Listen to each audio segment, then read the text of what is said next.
On April 26, 2026, Sabastian Sawe crossed the finish line of the London Marathon in 1 hour, 59 minutes, and 30 seconds, the moment human endurance hit a new competitive baseline. Sawe's win was part of a collective surge. Kotcha finished in 1:59:41, and Jacob Kiplimo followed in 2:00:28. In a single morning, 3 men ran faster than the previous world record. This table breaks down Sawe's splits. He crossed the halfway mark in 1 hour, 29 minutes, and then ran the second half in 59:01. That is a negative split executed at speeds exceeding 21 kilometers. 2-hour mark had only rates a triumph of the integrated human system. What we are looking at is the emergence of the systemic athlete. To achieve a sub-2-hour marathon, 4 distinct variables must align: the biomechanical engine, the aerodynamic envelope, the biological baseline, and physiological resilience. The 2-hour mark fell because we stopped treating the runner as an isolated physical body and began engineering a complete biological and technological system. The first layer of this system is Advanced Footwear Technology. If we look at a cross-section of a modern Supershoe, we see 2 critical components: a curved carbon fiber plate embedded within a thick stack of highly compliant foam, sitting directly beneath the metatarsophalangeal, or MTP joint. The carbon fiber plate acts as a lever. By increasing longitudinal bending stiffness, it creates a teeter-totter effect as the plate resists bending during toe-off, shifting the point of force application forward. This stiffness limits the excessive bending of the foot during toe-off, minimizing the kinetic energy normally lost to joint friction. Surrounding this plate are elastomers, like PEBA foam.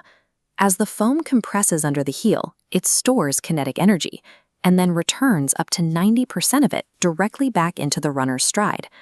Combined, this mechanical intervention reduces the energetic cost of running by an average of 2.75%.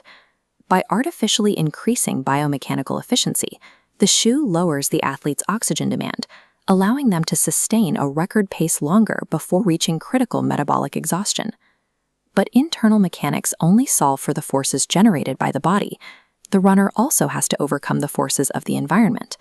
At the speeds required to break 2 hours, roughly 5.86 meters per second, aerodynamic drag accounts for up to 8% of the total metabolic cost of running.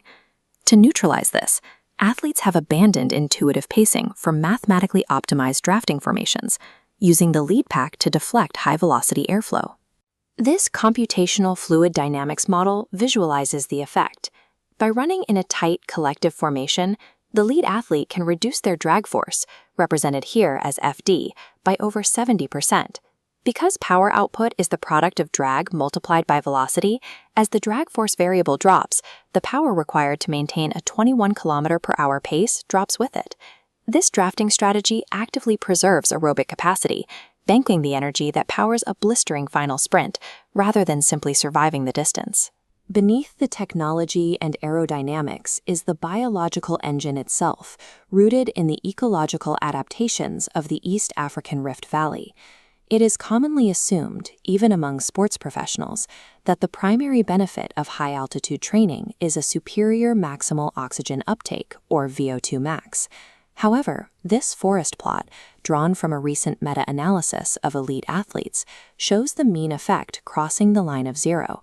The data reveals that for athletes already operating at an elite baseline, altitude training does not significantly improve VO2 max.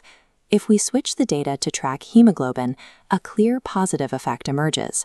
The true driver of altitude performance is hematological adaptation, stimulated by the release of erythropoietin in hypoxic environments.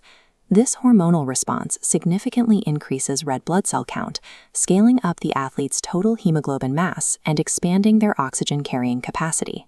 Clinical studies confirm that the most effective protocol to achieve this is the Live High, Train High model, requiring continuous exposure for durations exceeding 3 weeks.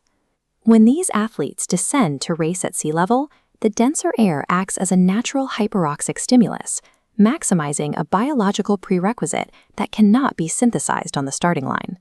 To understand how these biological factors determine race speed, we look at Dr. Michael Joyner's classical 1991 equation. Joyner modeled marathon velocity as the product of 3 variables: maximal oxygen uptake, the sustainable fraction of the lactate threshold, and running economy. But this model is static. In reality, as the graph simulates a standard 2-hour race, an athlete's running economy typically degrades by about 10% as severe fatigue sets in. This reveals the missing fourth dimension of endurance performance required for sub-2-hour pacing: physiological resilience, or durability. Resilience is the specific physiological capacity to resist that degradation. As the elite data curve overlays the baseline, we see the athletes stabilizing their running economy and critical speed, even deep into the race. To reflect modern performance realities, the term for resilience must be appended to Joyner's foundational model.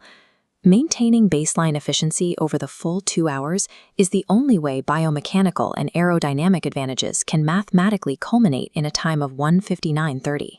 When we view the runner through this lens, the components integrate: the engineered shoe generating a 2.75% metabolic advantage, fluid dynamics reducing drag by 70%, hematology supplying a robust oxygen network, and high durability preventing mechanical breakdown.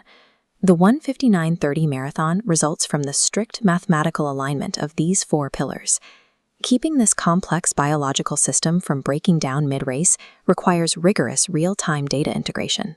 Athletes use continuous glucose monitors to track glucose levels, adjusting fueling minute by minute to prevent glycogen depletion.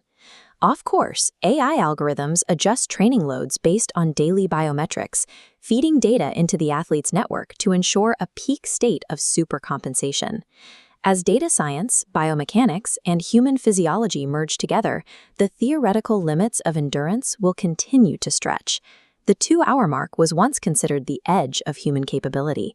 Today, world records belong to the perfectly engineered systemic athlete.